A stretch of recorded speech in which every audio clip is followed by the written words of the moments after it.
¿Sabías que hay coros cristianos que en lugar de atraer la presencia de Dios pueden abrir puertas a la confusión, la escasez y la desgracia? No todos los cánticos que se entonan en nombre de Dios están alineados con su verdad. En Proverbios 18:21 leemos: la muerte y la vida están en poder de la lengua, y el que la ama comerá de sus frutos. Esta escritura nos revela una verdad profunda. Lo que declaramos con nuestra boca tiene consecuencias espirituales reales. Hoy veremos cómo ciertas letras, aunque envueltas en melodías devocionales, contradicen la palabra y refuerzan declaraciones de derrota, pobreza y maldición. Te mostraremos cómo identificar estos coros, por qué son peligrosos y qué dice la Biblia sobre el poder de la adoración verdadera. Hay coros que suenan espirituales, pero están vacíos de verdad.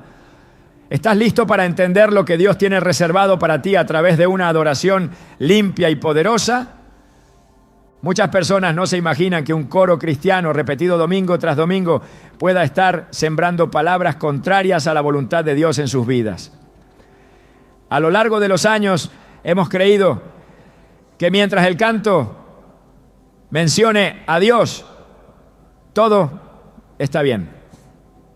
Pero ¿qué pasaría si te dijera que hay alabanzas que, lejos de atraer la presencia divina, están edificando fortalezas de miseria, ruina y confusión en el alma? Lo que sale de nuestra boca tiene poder, y la adoración no es una excepción. En realidad, es uno de los actos más espiritualmente significativos que podemos realizar. Por eso el enemigo ha sido tan intencional en infiltrar mensajes disfrazados de piedad, usando coros emocionalmente atractivos, pero teológicamente errados. No se trata de gustos musicales ni de estilos litúrgicos. Estamos hablando de una guerra espiritual silenciosa, una batalla por lo que declaramos, por lo que creemos y por lo que le damos permiso a operar en nuestra vida. Desde el principio, Dios diseñó la adoración como un acto santo, puro, orientado a exaltar su gloria y a establecer su gobierno en la tierra. Por eso Satanás, siendo originalmente un querubín protector, encargado de liderar la alabanza en el cielo, no toleró que esa gloria no fuera para él. Su caída, narrada simbólicamente en Isaías 14:13-14, fue producto de su deseo de desviar la adoración que solo le corresponde a Dios. Subiré al cielo, en lo alto, junto a las estrellas de Dios, levantaré mi trono, seré semejante al Altísimo, dijo. Su ambición no era otra cosa que apoderarse del corazón de los adoradores. Y ese plan continúa hasta hoy, pero de maneras mucho más sutiles. Una de las estrategias más efectivas que ha usado en tiempos modernos es contaminar la adoración a través de letras que, aunque parecen humildes, en realidad niegan el carácter de Dios. Se disfrazan de espiritualidad, pero están llenas de derrotismo, resignación y teología falsa. En muchos casos no lo notamos porque lo envolvemos todo con la excusa de que Dios conoce el corazón. Sin embargo, Jesús mismo advirtió en Mateo 15:8: este pueblo me honra con los labios, pero su corazón está lejos de mí. No todo canto es honra. No toda letra que menciona a Dios lo glorifica. Algunas lo reducen, lo distorsionan, incluso lo contradicen. Y eso tiene consecuencias. He conocido personas que por años cantaron frases como: aunque todo me falte, yo te alabaré, creyendo que eso agradaba al Señor. Pero lo que no sabían es que al declarar que todo puede faltar, estaban abriendo la puerta a la pérdida constante, a relaciones quebradas, a economías destruidas, a una vida sostenida en la escasez, como si fuera parte del plan de Dios. Lo repitieron tantas veces que comenzaron a vivirlo. Su adoración estaba profetizando desgracia en lugar de proclamar victoria. Claro que la fidelidad a Dios en medio de la prueba es valiosa, pero lo que muchos hacen no es fidelidad, es aceptación errónea de la calamidad como voluntad divina. Y eso es peligrosísimo. La palabra de Dios nos enseña que la fe viene por el oír, Romanos 10:17. Y lo que escuchamos de forma constante, especialmente si lo repetimos, forma parte de nuestra fe activa. Entonces, si un coro que repites cada semana dice que ya no puedo más, me rindo al dolor, eso es lo que vas a terminar creyendo. Sin darte cuenta, estarás usando la adoración para validar una identidad que Dios nunca te dio, la del quebrantado sin esperanza, la del esclavo resignado. Y cuando esa identidad se establece, se activa también un ciclo espiritual de derrota, que no se rompe simplemente cambiando de palabras, sino renovando el entendimiento. Proverbios 18:21 declara: la muerte y la vida están en poder de la lengua, y el que la ama comerá de su fruto. ¿Qué estás comiendo? ¿Qué frutos estás viendo en tu vida? Si cada vez que cantas le estás diciendo a tu alma, que el fracaso es parte del proceso, que la miseria es compañera del cristiano, que la tristeza es inevitable, entonces no te sorprendas si eso es lo que comienza a brotar a tu alrededor. Dios no se complace en verte vivir en ruinas. Jesús dijo en Juan 10:10, el ladrón no viene sino para hurtar, matar y destruir. Yo he venido para que tengan vida y para que la tengan en abundancia. Pero si tu canto exalta la pérdida más que la promesa, estás permitiendo que el ladrón tenga voz en tu adoración. Recuerdo la historia de una mujer que servía fielmente en su iglesia. Todos los domingos dirigía la alabanza con una voz hermosa y un corazón dispuesto. Sin embargo, su vida estaba marcada por una constante cadena de pérdidas. Trabajos que no duraban, relaciones que se rompían sin explicación, enfermedades que venían una tras otra. Un día, durante una oración de liberación, el Señor reveló algo que ella jamás había considerado. Durante años había cantado desde lo más profundo de su alma un coro que decía: si me quitas todo, igual seguiré, como si el despojo fuera parte del trato. Aquella letra, inspirada por la experiencia de Job, no era mala en sí, pero al convertirla en declaración constante, había sellado en su espíritu la idea de que perder era espiritual. Nunca lo había cuestionado. Creyó que esa era su cruz, pero en realidad había convertido una frase en un pacto inconsciente de ruina. El día que rompió con esa declaración, su vida comenzó a cambiar, no por magia, sino porque su fe empezó a alinearse con las promesas de restauración, provisión y propósito que Dios había preparado para ella. El problema no es la letra poética, es el contenido espiritual que carga esa poesía. Satanás no necesita que cantes canciones abiertamente malignas. Le basta con que declares cosas erradas con convicción. Él conoce la ley espiritual de las palabras. Cuando Jesús fue tentado en el desierto, cada palabra que salió de su boca fue escritura. No improvisó, no cantó desde la emoción, respondió con verdad. En Mateo 4:4 leemos: escrito está, no solo de pan vivirá el hombre, sino de toda palabra que sale de la boca de Dios. Esa palabra que sale de su boca debe ser también la que sale de la nuestra.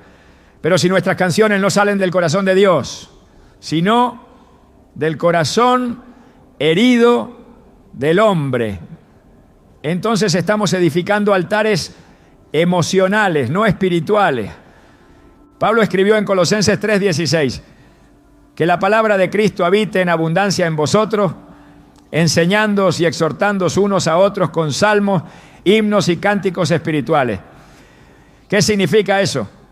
Que nuestros cánticos deben tener contenido doctrinal, verdad revelada, propósito edificante, Pero muchos de los coros actuales son simplemente repeticiones emocionales vacías, sin fundamento, sin dirección bíblica. Y lo más peligroso es que al repetirlos una y otra vez, les damos autoridad espiritual. No se trata de dejar de cantar, se trata de cantar con discernimiento, de no permitir que tu adoración sea manipulada por la melancolía o por experiencias mal interpretadas, porque el enemigo no teme tanto a tu canto fuerte, sino al canto correcto. Aquel que proclama la victoria de Cristo, aquel que exalta su carácter fiel, aquel que destruye mentiras con verdad. Esos son los cánticos que sacuden el infierno. Los otros, aunque tengan ritmo, aunque produzcan lágrimas, no tienen peso en lo espiritual. Muchos creyentes están viviendo debajo del nivel que Dios ha diseñado para ellos, simplemente porque han aceptado, mediante la adoración, una identidad que no les corresponde. Le cantan a un Dios lejano, ausente, que parece disfrutar de verlos sufrir. Y lo hacen porque eso es lo que han aprendido a cantar, pero eso no es lo que enseña la Escritura. Salmo 23, 1 dice: el Señor es mi pastor, nada me faltará. Sin embargo, hay coros que dicen lo contrario. Hay letras que dicen: aunque no tenga nada, yo seguiré. Y no como una expresión de fe, sino como una aceptación de la escasez como algo permanente. Eso no es fidelidad, es fatalismo. Cuando cantas algo con el corazón, lo sellas en tu espíritu. No es solo melodía, es un acto de acuerdo espiritual. Y muchos creyentes están en acuerdos con la miseria, con el abandono, con la tristeza, no porque lo deseen, sino porque lo han cantado con sinceridad, sin cuestionarlo. Por eso este mensaje es tan importante, porque Dios quiere abrir tus ojos, no para que dejes de cantar, sino para que cantes con verdad, con poder, con identidad. Este es el tiempo de una adoración limpia, una adoración que no se conforma con repetir lo que suena bonito, sino que escoge cuidadosamente cada frase, cada declaración, cada verso, para asegurarse de que está proclamando lo que el cielo respalda. Ya no podemos darnos el lujo de cantar lo que emociona, pero no edifica. Nuestra generación necesita cánticos proféticos, cargados de verdad, que rompan cadenas, que sanen corazones, que levanten el espíritu de los quebrantados. La adoración es una herramienta espiritual poderosa, pero también puede ser un arma de doble filo si no se utiliza con sabiduría. Por eso, antes de abrir tu boca para cantar, pregúntate: ¿lo que voy a declarar está alineado con la palabra? ¿Está fortaleciendo mi fe o reforzando una mentira? ¿Está glorificando a Dios o alimentando mi dolor? Porque no todo lo que suena piadoso lo es. A veces lo que parece rendición, en realidad es desesperanza. Y Dios no habita en la desesperanza. Habita en la alabanza genuina, aquella que se levanta en medio de la batalla para proclamar que Él sigue siendo fiel. La próxima vez que te encuentres repitiendo un coro popular, detente. Escucha lo que estás diciendo, evalúalo con las Escrituras. Porque tal vez, sin darte cuenta, estás reforzando la misma oscuridad de la que le pides a Dios que te libre. Y si eso es así, no es tiempo de silencio, es tiempo de corrección, de purificar nuestra alabanza, de tomar de nuevo el control espiritual de lo que proclamamos. Porque tu voz tiene poder, tus canciones tienen poder, y tu adoración puede ser el puente a tu victoria o la cadena que refuerza tu prisión. ¿Estás listo para cantar con entendimiento y verdad? Porque el cielo está atento y también el infierno. La segunda gran verdad que debemos enfrentar cuando hablamos de los coros cristianos que atraen ruina, pobreza y confusión espiritual es que no estamos lidiando solo con melodías, sino con declaraciones, con palabras cargadas de poder, pronunciadas por bocas sinceras, pero muchas veces mal dirigidas. La Escritura es clara y no deja espacio a dudas. Lo que sale de nuestra boca tiene el poder de edificar o destruir. En Proverbios 18:21 leemos: la muerte y la vida están en poder de la lengua, y el que la ama comerá de sus frutos.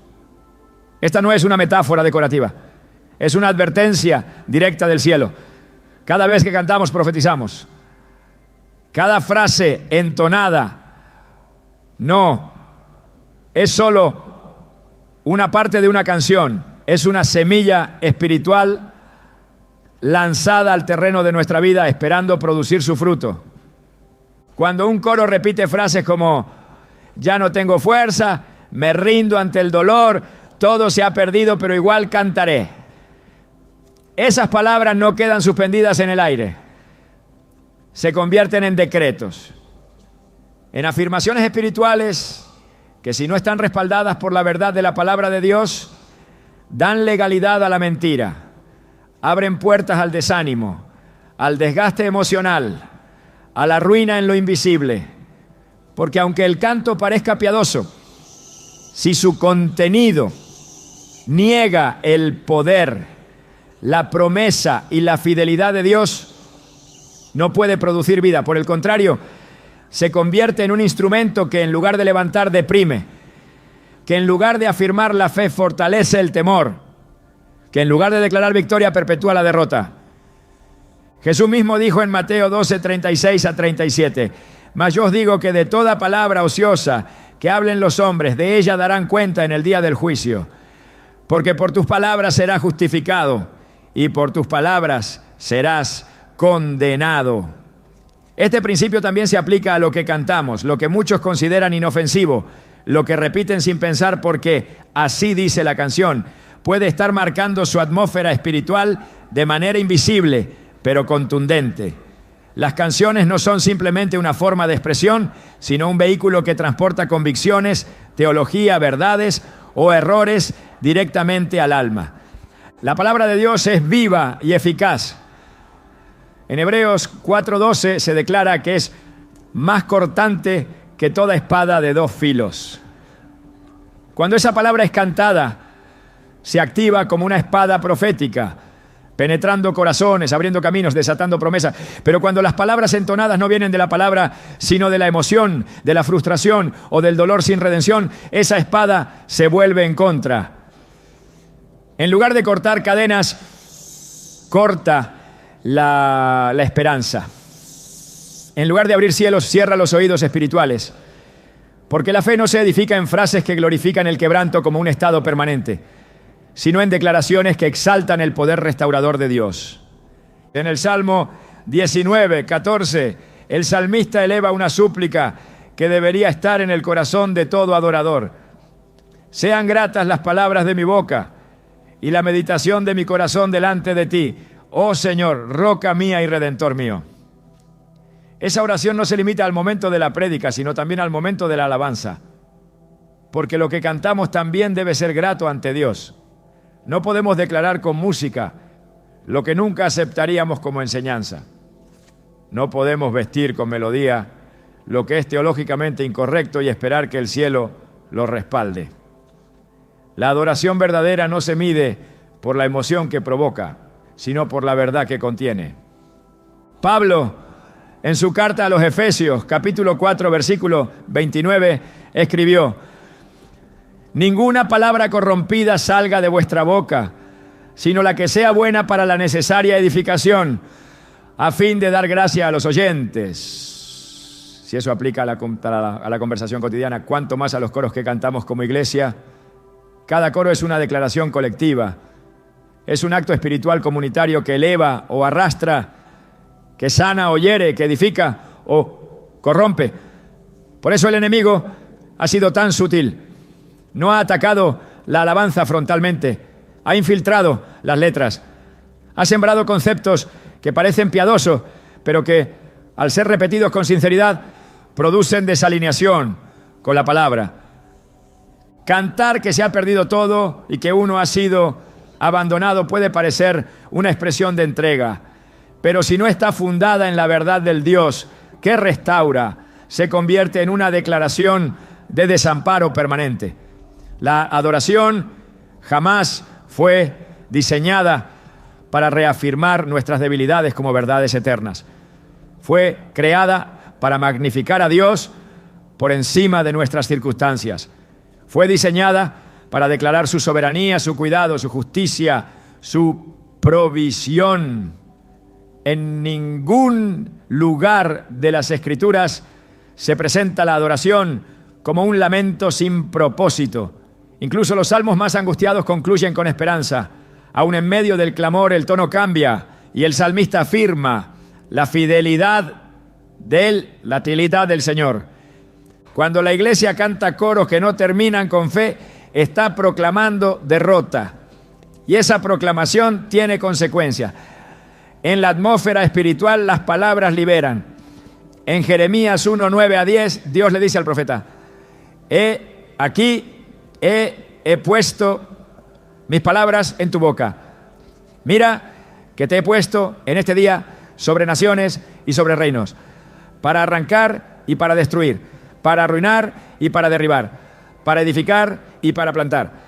Si las palabras de un hombre pueden tener ese poder cuando vienen de Dios, ¿qué ocurre cuando las nuestras vienen de la incredulidad, de la tristeza sin redención o de la costumbre litúrgica vacía? La alabanza no es un adorno del servicio, es una proclamación. Y en lo espiritual, lo que se proclama se establece. Si cantamos ruina, cosechamos ruina. Si declaramos abandono, caminamos bajo una nube de rechazo. Si exaltamos el quebranto como virtud permanente, nos alejamos del Dios que vino a sanar los corazones rotos. Isaías 61:1 lo declara con claridad. El Espíritu de Jehová, el Señor, está sobre mí. Me ha enviado a predicar buenas nuevas a los abatidos, a vendar a los quebrantados de corazón, a proclamar libertad a los cautivos. Ese es el propósito de la unción: levantar, restaurar, liberar. ¿Cómo puede un coro que contradice esa misión ser considerado adoración aceptable? Es hora de examinar el contenido espiritual de lo que cantamos. Porque si nuestras palabras no están de acuerdo con el propósito de Dios, estamos elevando altares con nuestras bocas que no le pertenecen a Él. Y esos altares, aunque estén dentro de templos, no son santos. La adoración verdadera no nace del dolor sin esperanza, sino del conocimiento de que Dios transforma ese dolor en gozo. No es la exaltación del sufrimiento como identidad, sino la proclamación del poder divino que redime todo sufrimiento y lo convierte en testimonio de gloria. En 2 Corintios 4:13, Pablo dice: pero teniendo el mismo espíritu de fe conforme a lo que está escrito, creí, por lo cual hablé. Nosotros también creemos, por lo cual también hablamos. Hablar es manifestar fe. Cantar también lo es. Si creemos lo correcto, declararemos lo correcto. Pero si creemos mentiras disfrazadas de humildad, terminaremos declarando ruina en nombre de la piedad. Por eso, no todo lo que suena espiritual lo es. El enemigo sabe que no puede impedir que adoremos, pero ha intentado pervertir el contenido de esa adoración para que en lugar de vida produzca confusión. Cantar con verdad no significa negar la realidad, sino proclamar la autoridad superior de la palabra por encima de esa realidad. David lo entendía. En el Salmo 42, su alma está abatida, su espíritu quebrantado, pero aún así declara: ¿por qué te abates, oh alma mía? ¿Y por qué te turbas dentro de mí? Espera en Dios, porque aún he de alabarle, salvación mía y Dios mío. La alabanza, incluso en el dolor, no es para perpetuar el dolor, sino para declarar que hay salvación, que hay esperanza, que hay restauración en camino. Los coros que niegan esa esperanza, que repiten sin cesar el dolor, sin proclamar la redención, se convierten en cadenas melódicas. No son actos de fe, son himnos de resignación. Y Dios no nos llamó a la resignación, sino a la transformación. Romanos 12:2 nos exhorta: no os conforméis a este siglo, sino transformaos por medio de la renovación de vuestro entendimiento, Esa renovación comienza también con lo que declaramos en la adoración, porque si cambiamos la letra pero no renovamos la mente, volveremos a repetir los mismos errores con diferente ritmo. Dios desea una iglesia que adore con entendimiento, que cante con discernimiento, que proclame con autoridad. Una iglesia que entienda que las canciones son también oraciones, son también decretos, son también actos proféticos. Y que como tales deben pasar por el filtro de la verdad. No se trata de cantar bonito, sino de cantar lo correcto. Porque el enemigo no teme a una voz afinada, sino a una voz alineada. Una voz alineada no repite lo que está de moda, sino lo que está escrito. No proclama lo que siente, proclama lo que cree. Y cree lo que la palabra dice, no lo que la emoción sugiere. Esa es la diferencia entre una adoración que transforma y una adoración que estanca. Entre una alabanza que libera y una que esclaviza. La palabra cantada con fe tiene el poder de romper yugos. Pero las letras que niegan esa palabra, aunque se disfracen de devoción, no tienen ese poder.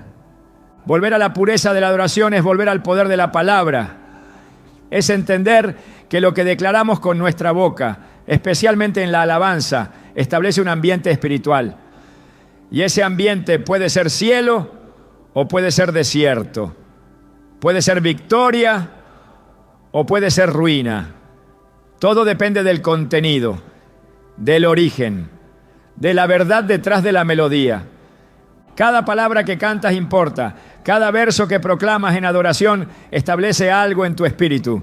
Que ese algo esté alineado con la vida que Dios quiere darte. Porque el que canta también siembra. Y el fruto de lo que siembras con tu voz será evidente, para bendición o para juicio. Ahora que lo sabes, ¿qué palabras vas a sembrar en tu próxima adoración? Porque el cielo escucha, pero también responde. Y el mundo invisible se mueve al ritmo de lo que declaras. Que tu canto active la vida, no la ruina. Que tus labios proclamen victoria, no derrota. Porque Dios no diseñó tu voz para repetir miseria, sino para anunciar su gloria. Hay coros que no solo comunican ideas erradas, sino que se han convertido en una exaltación continua del sufrimiento humano sin redención. Canciones que no levantan el espíritu, sino que lo hunden más en la desesperanza. No son himnos de adoración, sino lamentos perpetuos que giran en torno al dolor como si este fuera el destino final del creyente. Pero en la revelación de las Escrituras, el sufrimiento jamás aparece como un fin en sí mismo. Cada vez que se menciona el quebranto, está ligado a una promesa de restauración, a un mover divino de consuelo, a un propósito mayor. Cuando la adoración pierde esa perspectiva y convierte el dolor en el centro del mensaje, está desviando la mirada de Cristo y posicionando al alma humana como protagonista de su propia miseria. La Biblia está llena de ejemplos de hombres y mujeres que atravesaron aflicciones profundas, pero nunca se quedaron detenidos allí. El clamor de los salmos no es un lamento sin dirección, sino una súplica que termina reconociendo quién es Dios en medio de la crisis. El Salmo 30:5 afirma: porque su enojo dura solo un momento, pero su favor dura toda la vida. El llanto puede durar toda la noche, pero a la mañana vendrá el grito de alegría. Este versículo no niega el sufrimiento, pero establece un límite, declara un tiempo para el llanto, pero también una certeza de que la alegría lo reemplazará. Cuando un coro insiste en eternizar la noche sin anunciar el amanecer, se está saliendo del lenguaje del reino y abrazando una narrativa derrotista que contradice la naturaleza de Dios.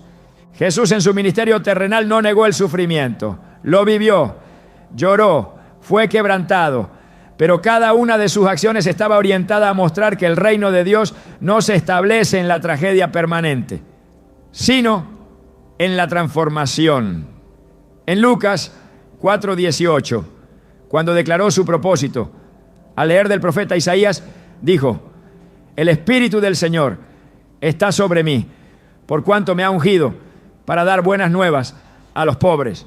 Me ha enviado a sanar a los quebrantados de corazón. El objetivo de esa unción no era acompañar el quebranto con lágrimas, sino sanarlo. No era aceptar el dolor como identidad, sino ofrecer una salida. Por tanto, toda adoración que no refleja esa unción redentora, esa dirección de sanidad y restauración está incompleta. Y lo que está incompleto no puede ser una ofrenda aceptable ante Dios. El sufrimiento sin propósito produce amargura y la adoración contaminada por amargura se convierte en un acto estéril. Las letras que giran en torno a frases como estoy roto y seguiré así, no tengo nada, pero eso es mi adoración. O no veo luz, pero igual cantaré en oscuridad. Son frases que, aunque parecen devoción, están impregnadas de resignación. No enseñan a confiar, sino a conformarse. No proclaman la fidelidad de Dios, sino la aparente gloria de permanecer herido. Pero el reino de Dios no se manifiesta en un pueblo que canta su dolor, sino en uno que proclama la victoria del Cordero aún en medio del valle. El apóstol Pablo experimentó prisiones, naufragios, persecuciones y múltiples pruebas. Sin embargo, en Filipenses 4, 11 a 13, escribe: he aprendido a contentarme, cualquiera que sea mi situación. Todo lo puedo en Cristo, que me fortalece. Esta afirmación nace del sufrimiento, pero no lo celebra como destino, sino como oportunidad para manifestar la fuerza de Cristo. La alabanza verdadera no consiste en describir detalladamente la aflicción, sino en declarar el poder de Dios que opera en medio de ella. Los coros que detienen la mirada en el dolor sin señalar la promesa no están guiando a la presencia de Dios. Están atrapando al alma en una cárcel emocional adornada con música. Los creyentes necesitan entender que cantar no es solo una expresión de estado emocional, sino una herramienta espiritual que da forma a lo que se cree. Si una congregación entona por años canciones que elevan el quebranto como forma de espiritualidad, esa congregación estará formada por personas que no esperan restauración, sino que han normalizado la tristeza como identidad. Pero la identidad del Hijo de Dios está sellada por la adopción, por la gracia, por la esperanza viva. En el 1 Pedro 1:3 se afirma: bendito el Dios y Padre de nuestro Señor Jesucristo, que según su gran misericordia nos hizo renacer para una esperanza viva por la resurrección de Jesucristo de los muertos. La esperanza viva no canta como quien ha sido derrotado, sino como quien, aún golpeado, sabe que su redención está cerca. La alabanza centrada en el sufrimiento no redime, solo repite. No eleva al espíritu, lo deja inmóvil en una constante repetición de heridas. Las Escrituras muestran que el clamor tiene poder, pero también muestran que el clamor sin fe es solo ruido. En Hebreos 11:6 se dice: pero sin fe es imposible agradar a Dios, porque es necesario que el que se acerca a Dios crea que le hay. Si se canta desde la herida, pero sin fe en la sanidad, se está acercando a Dios con labios, pero no con corazón creyente. El canto puede ser emocionalmente impactante, pero espiritualmente estéril. No edifica, no transforma, no libera. Los cánticos de lamentación existen en la Biblia, pero siempre tienen un giro. El libro de Lamentaciones, profundamente doloroso, termina con un llamado a la restauración. Vuélvenos, oh Jehová, a ti y nos volveremos. Renueva nuestros días como al principio. Lamentaciones 5:21. Ese llamado al retorno, al inicio, al diseño original, es lo que falta en muchos coros modernos que se quedan repitiendo la ruina como si el Evangelio no ofreciera más que consuelo para seguir herido. Pero el Evangelio no es solo consuelo. es resurrección. No es solo una mano que acaricia al caído. Es una voz que le dice, levántate y anda. Cuando la adoración olvida esa verdad, se vuelve una forma de idolatría emocional, porque comienza a exaltar la experiencia humana por encima de la verdad divina. El dolor se vuelve un altar y la tristeza una bandera. Pero en Cristo no fuimos llamados a ser portadores de tristeza, sino embajadores de reconciliación. En 2 Corintios 5:20 se declara, así que somos embajadores en nombre de Cristo, como si Dios rogase por medio de nosotros. Os rogamos en nombre de Cristo, reconciliaos con Dios. ¿Cómo puede alguien cumplir ese ministerio si su canto siempre refleja derrota, si su alabanza siempre termina en oscuridad? La reconciliación implica transformación, implica restauración de la identidad, implica una adoración que refleja al Dios que sana. El enemigo no necesita robarte la alabanza si puede deformarla. Si logra que en tu boca haya canciones que saltan el sufrimiento sin redención, entonces ha ganado un espacio. No necesitas dejar de cantar para caer en error, solo necesitas cantar lo equivocado con sinceridad, porque la sinceridad sin verdad no tiene poder de edificación. El propósito de Dios no es que repitamos nuestra miseria, sino que declaremos su majestad. No se trata de negar el proceso doloroso, sino de no permitir que el proceso se convierta en un lugar de residencia espiritual. Porque los que habitan en el valle del dolor, cantando su permanencia allí, olvidan que la voluntad de Dios es sacarlos a espacios de vida. En Salmo 126, 5-6 se declara, los que sembraron con lágrimas, con regocijo segarán. Irá andando y llorando el que lleva la preciosa semilla, mas volverá a venir con regocijo trayendo sus gavillas. Las lágrimas no son el destino, son parte del proceso. El canto del que siembra con llanto no debe ser un canto de lamento perpetuo, sino uno que anticipa la cosecha con gozo. Cuando los coros no reflejan ese desenlace, están sembrando desesperanza, están enseñando a vivir en la semilla sin esperar la cosecha. Pero Dios no es un sembrador de ruinas, es un hacedor de milagros. El que comienza la obra la perfeccionará. Y eso también debe ser cantado, proclamado, declarado con poder. El reino de Dios no avanza con cantos que celebran la miseria espiritual. Avanza con cánticos de victoria, con himnos que proclaman la fidelidad de Dios aún en medio de la prueba. En Isaías 54:1, el profeta dice, regocíjate, oh estéril, la que no daba a luz. Levanta canción y da voces de júbilo. La canción no nace del resultado visible, sino de la promesa. El canto no se eleva desde el vientre lleno, sino desde la fe en que Dios cumplirá su palabra. Así es como se canta desde el reino. No porque todo se vea bien, sino porque el corazón ha creído que Dios lo hará. La adoración verdadera es anticipación, es expectativa. Es un eco del cielo en la tierra. No es una repetición del dolor humano, sino una declaración del poder divino. Cuando el canto gira eternamente en torno a la tristeza, no está proclamando el reino, está normalizando el cautiverio. Pero Cristo vino a libertar a los cautivos, a romper cadenas, a abrir cárceles. Y la alabanza debe reflejar ese mover de libertad. Debe ser una señal profética del reino en medio del desierto.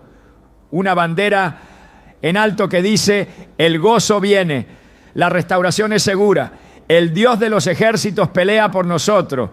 Las canciones que no muestran ese Dios, que no proclaman su poder, que no señalan el final glorioso de cada proceso, no están alineadas con el Evangelio. Porque el Evangelio no termina en cruz, sino en tumba vacía. No termina en quebranto, sino en resurrección. La adoración que permanece en el dolor sin anunciar la resurrección está incompleta. Es una sombra sin luz, una oración sin respuesta, un eco sin dirección. Y el pueblo de Dios ha sido llamado a cantar con dirección, con propósito, con entendimiento. Cantar no es solo un acto de devoción, es un acto de guerra espiritual. Lo que se canta se activa, lo que se proclama se establece. Por eso en cada línea, en cada verso, en cada estribillo, debe haber verdad. No emoción disfrazada, no dolor romantizado, no resignación espiritual. Debe haber palabra viva, declaración profética, esperanza anclada en el carácter de Dios. Solo entonces la adoración será lámpara en medio de la oscuridad, guía en medio del caos, victoria en medio del valle. Porque Dios no habita en las canciones del sufrimiento perpetuo, sino en las alabanzas del pueblo que cree que Él cambia el lamento en danza, la ceniza en corona, la ruina en testimonio. Esa es la canción que transforma. Esa es la adoración que rompe cadenas. Esa es la voz que el cielo respalda.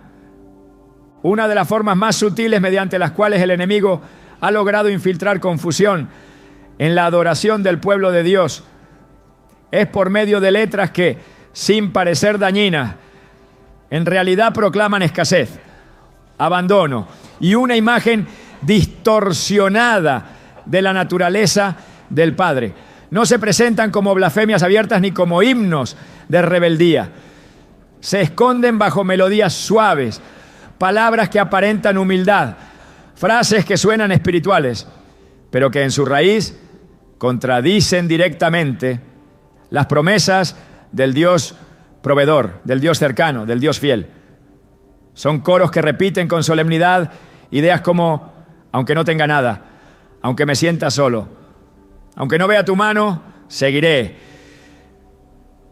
Como si esas condiciones fueran permanentes, normales, inevitables e incluso deseables para la vida cristiana. Pero ninguna de esas afirmaciones está en armonía con el testimonio de las Escrituras. Desde Génesis hasta Apocalipsis, Dios se revela como un proveedor, un protector, un padre que no olvida a sus hijos ni los deja en vergüenza. La imagen del creyente desamparado, eternamente pobre, siempre derrotado, no nace en el corazón de Dios, sino en una teología alimentada por la emoción humana y no por la verdad eterna. Cuando se cantan frases que reafirman la ausencia de provisión o que normalizan la pobreza como parte del camino espiritual, lo que se está haciendo es establecer en el espíritu una mentalidad contraria al reino. En Deuteronomio 28, Dios describe con claridad la diferencia entre la obediencia que trae bendición y la desobediencia que atrae maldición. En el versículo 11 declara: y te hará Jehová sobreabundar en bienes. ¿Cómo puede entonces una canción que glorifica la carencia representar correctamente a ese Dios? El Señor es Jehová Jireh, el Dios que provee. Así lo revela Génesis 22:14. Cuando Abraham reconoce que en el monte de la prueba el Señor no lo abandonó, sino que proveyó. Esa revelación se convierte en uno de los nombres eternos de Dios. No es un acto aislado, es un atributo. Y cuando el pueblo de Dios canta lo contrario, cuando entona versos que, en lugar de declarar provisión, exaltan la carencia como una marca espiritual, está negando una verdad fundamental del carácter divino. No se trata de rechazar la humildad ni de promover una fe basada en el materialismo. Se trata de reconocer que la pobreza perpetua, el desamparo emocional o espiritual constante y la sensación de abandono no son banderas de piedad, sino mentiras que impiden al creyente experimentar la plenitud que el Padre ya ha destinado para él. Jesús lo dejó claro en Mateo 6:26. Mirad las aves del cielo, que no siembran, ni ciegan, ni recogen en graneros, y sin embargo, vuestro Padre Celestial las alimenta.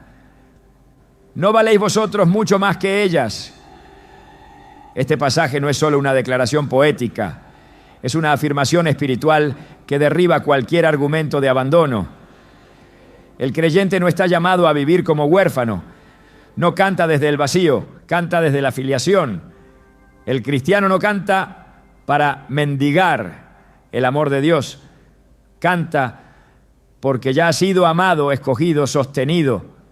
Por eso, cuando se entonan coros que repiten ideas como aunque no sienta tu presencia o aunque no escuches mi clamor, se está proclamando una separación que la cruz ya anuló.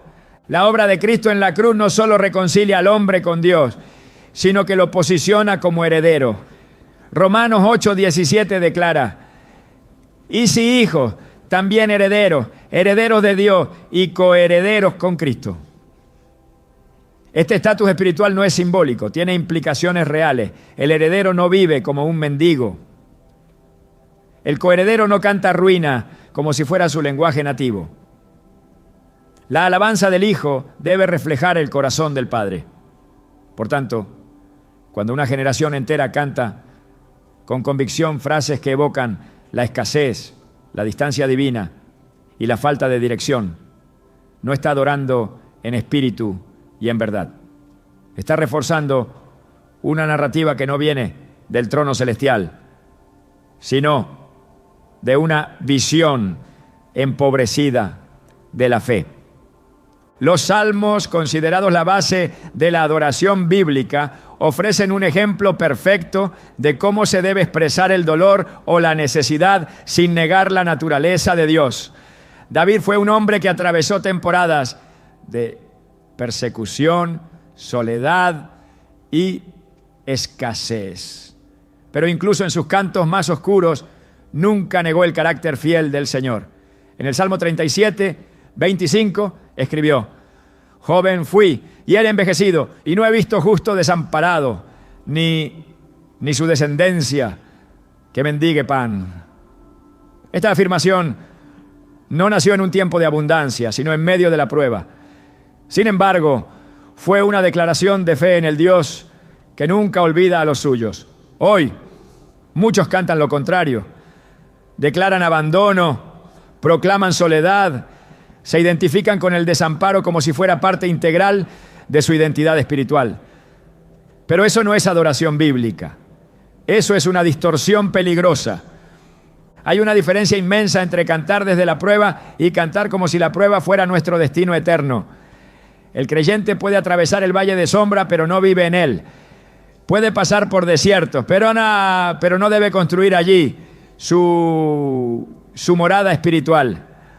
Cuando una congregación canta repetidamente frases que refuerzan la idea de un Dios que no provee, que no escucha, que está distante, está proclamando algo que no solo es erróneo, sino que cierra la puerta a la fe viva que atrae la intervención divina. Porque el Espíritu Santo se mueve donde hay verdad, donde hay fe, donde hay una atmósfera que reconoce su naturaleza. Y Él no habita en letras que constantemente lo retratan como ausente, duro o indiferente. La repetición de esas ideas, incluso con buena intención, tiene consecuencias. En lo invisible, cada declaración es una siembra. Y como enseña Gálatas 6:7, todo lo que el hombre sembrare, eso también segará. Si se siembra pobreza con palabras, se cosecha pobreza en el alma. Si se proclama abandono, se cultiva una identidad huérfana. Si se canta que Dios no escucha, se entrena al corazón a dejar de esperar su respuesta. La alabanza debería ser un campo fértil donde se siembran verdades que activan el cielo. Pero si lo que se siembra son mentiras disfrazadas de espiritualidad, el fruto será desánimo, confusión y una percepción incorrecta de Dios. En el Evangelio de Lucas 12:32 Jesús dice: no temáis, manada pequeña, porque a vuestro Padre le ha placido daros el reino. No se trata de pedir lo que no se ha ofrecido. El reino ya ha sido dado. Pero si las canciones insisten en declarar que no se tiene, que no se ve, que no se siente, se está entrenando al alma para vivir como si la herencia fuera una promesa lejana y no una realidad presente. La alabanza debe alinearse con esa verdad. No repetir frases que contradicen lo que el Padre ya ha entregado. En el tabernáculo de David la alabanza era constante. Día y noche los levitas adoraban con instrumentos y cantos. Esa adoración no era una repetición de miseria, era una proclamación del reino. Era una atmósfera que recordaba a todo el pueblo quién era su Dios. Y esa atmósfera transformaba. La presencia de Dios se manifestaba porque la adoración era dirigida por una comprensión correcta del carácter divino. Hoy la iglesia a veces ha sido llamada a caminar bajo un pacto mejor, con promesas superiores, con acceso directo a la presencia del Padre. Por tanto, no se puede justificar una adoración que proclama escasez permanente, como si la cruz no hubiese sido suficiente para romper el ciclo de la miseria espiritual. El poder de la alabanza no radica solo en la melodía, sino en el contenido, en lo que se proclama, en lo que se establece. Si lo que se canta contradice la Escritura, no puede edificar, no puede liberar, no puede traer transformación. Por eso es urgente examinar las letras, medir cada palabra, considerar cada declaración, no con legalismo, sino con discernimiento, no con miedo, sino con sabiduría, porque la boca que canta ruina cosecha ruina, pero la boca que canta promesa abre los cielos. En Jeremías 29:11, Dios afirma: porque yo sé los pensamientos que tengo acerca de vosotros, pensamientos de paz y no de mal, para daros el fin que esperáis. Esta es la voz del Padre, esta es la verdad que debe llenar nuestras canciones. Cualquier coro que contradiga esa promesa está edificando sobre arena. Está repitiendo con música lo que el enemigo ha querido que los hijos de Dios crean, que la vida espiritual se trata de aguantar escasez hasta morir. Pero el mensaje del reino no es resistencia resignada, es transformación gloriosa, es una esperanza viva, es una herencia eterna, y la alabanza debe reflejar esa verdad. No se trata de cantar triunfalismo vacío, sino de declarar lo que ya ha sido ganado por Cristo. Se trata de proclamar que la gracia no solo salva, sino que sostiene, provee y fortalece. Se trata de afirmar con nuestra boca que no estamos solos, que no estamos olvidados, que no hemos sido abandonados. Porque el Dios al que adoramos está presente y se complace en el bienestar de sus siervos, como dice Salmo 35:27. Esa es la verdad que debe estar en nuestras canciones. Esa es la alabanza que activa el mover del Espíritu. Esa es la melodía que toca el cielo. Cuando la iglesia canta desde la fe y no desde la carencia, cambia atmósfera. Cuando proclama la presencia de Dios en lugar de su aparente ausencia, abre puertas. Cuando se alinea con la verdad eterna en vez de repetir lo que siente el alma herida, comienza a experimentar la gloria que transforma. Por eso es tan crucial discernir cada coro, porque lo que hoy parece una simple frase, mañana será la fe o la incredulidad que gobierne el corazón. Y lo que gobierna el corazón determina el rumbo. La adoración no debe ser un eco del desánimo humano, sino una trompeta que proclama la fidelidad divina. No debe repetir el lenguaje del mundo, sino declarar la palabra que no cambia. No debe perpetuar la pobreza espiritual, sino invitar al pueblo a habitar en la abundancia del reino.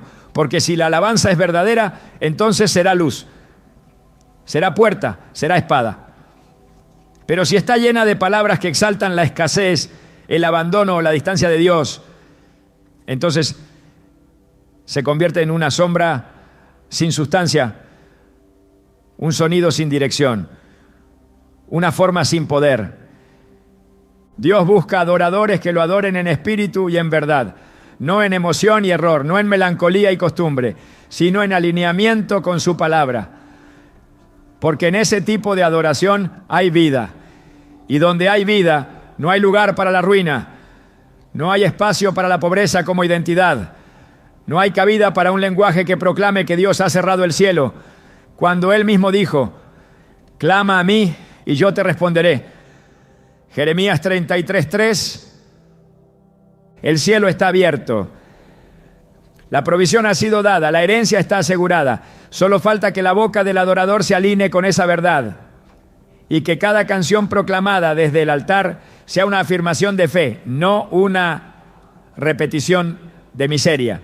Entonces, y solo entonces, la alabanza dejará de ser un simple canto y se convertirá en poder.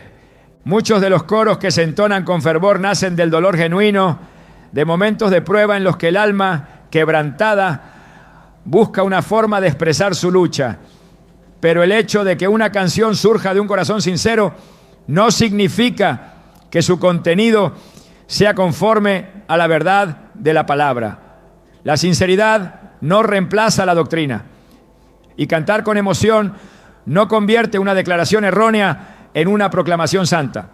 Lo que define si una adoración es aceptable ante Dios no es la intensidad del sentimiento, sino la fidelidad a la revelación bíblica. Porque no basta con ser auténtico en el dolor si lo que se declara perpetúa una mentira espiritual. Y esto es justamente lo que sucede cuando se justifican ciertos coros bajo la idea de que fueron escritos desde el quebranto. David también escribió desde el quebranto, clamó, lloró, se lamentó profundamente, pero nunca utilizó su dolor para construir una teología derrotista. Cada salmo que nace desde su aflicción termina apuntando al carácter inmutable de Dios. En el Salmo 13, por ejemplo, empieza con una súplica angustiante. ¿Hasta cuándo, Señor? ¿Me olvidarás para siempre? Pero no termina allí. Concluye diciendo: mas yo en tu misericordia he confiado. Mi corazón se alegrará en tu salvación. Esa es la diferencia entre un clamor espiritual y una canción que solo repite desesperanza. Uno reconoce la realidad del dolor, pero afirma la fidelidad de Dios por encima de las emociones. El otro se estaciona en la herida y la convierte en altar. Y cuando la música se construye sobre ese fundamento, el alma se acostumbra a vivir en ruinas espirituales, creyendo que eso es humildad.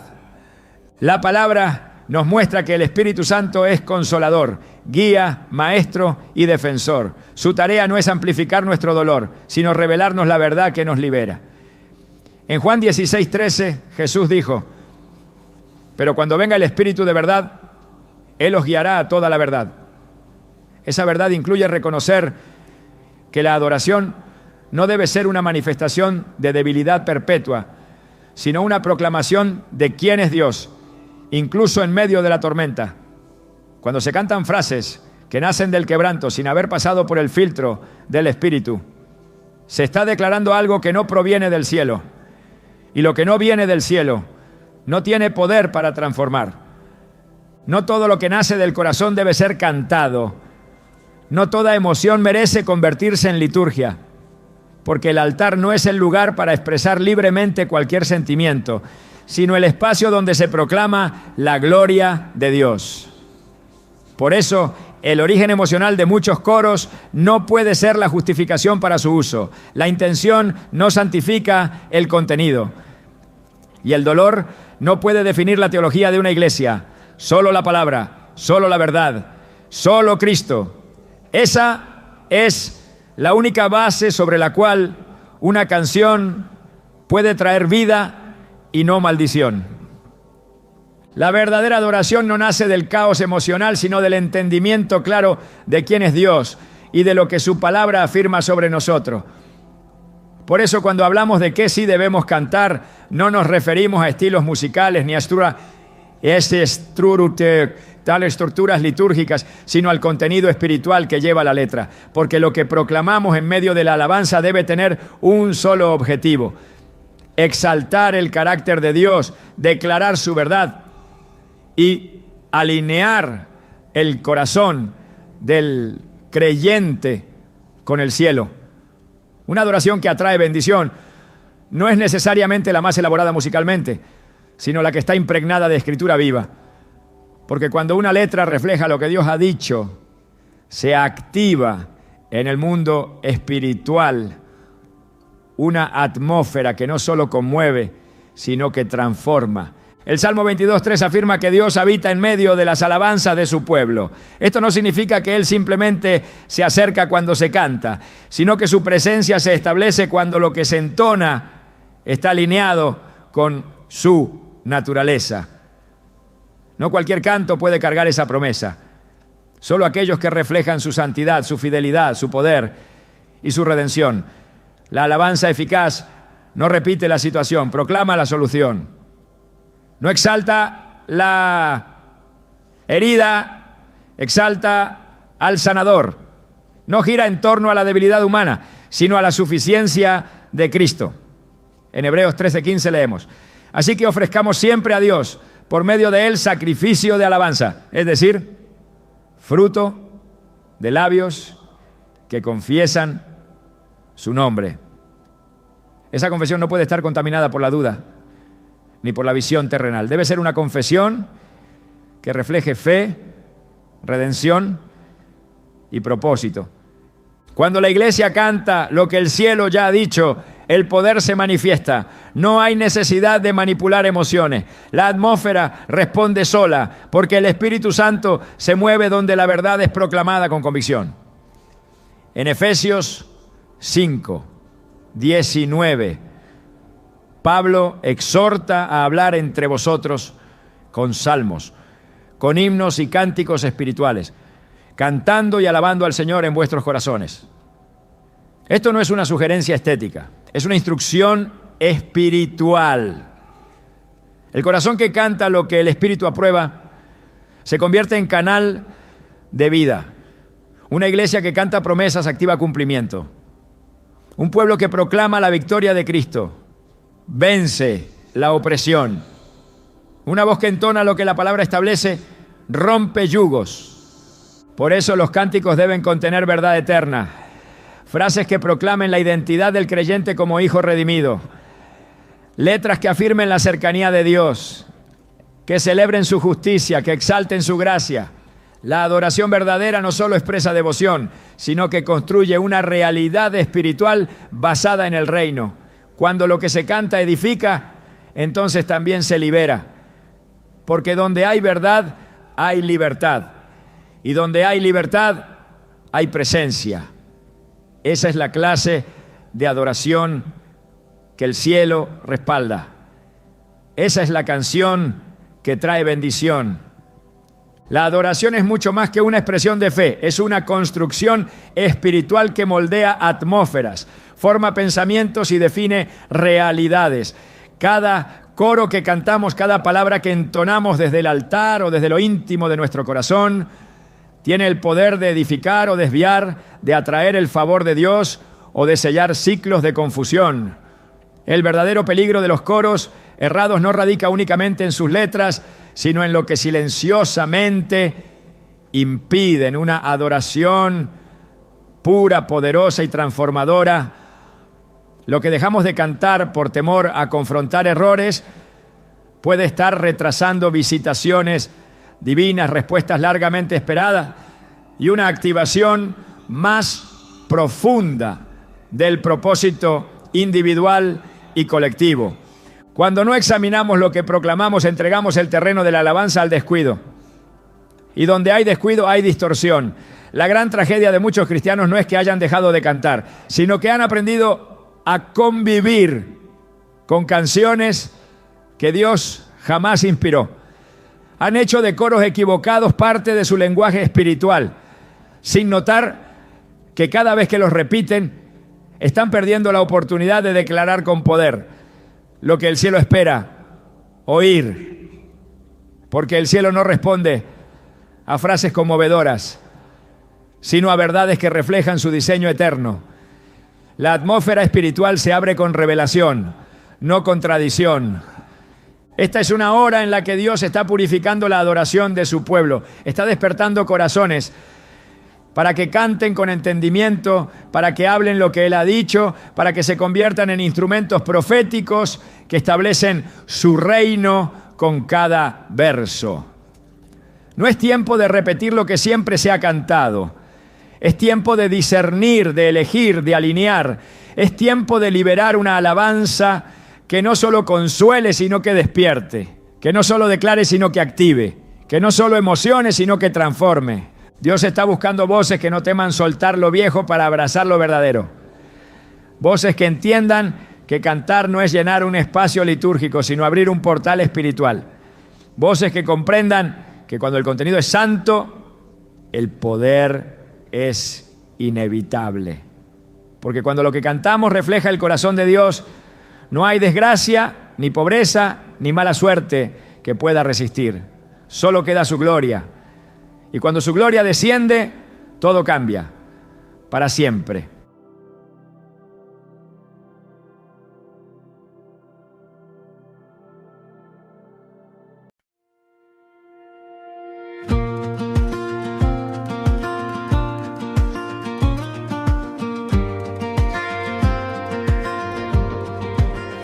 I used to bend just to belong, say yes when it felt wrong. I carried weight that wasn't mine, called it love, called it time.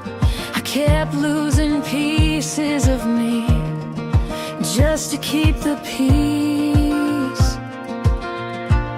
So now I'm choosing me, not out of anger, not out of fear. I'm choosing peace over words I never hear. I'm not running, I'm not afraid. I just finally stayed, and for the first time, honestly, I'm choosing me.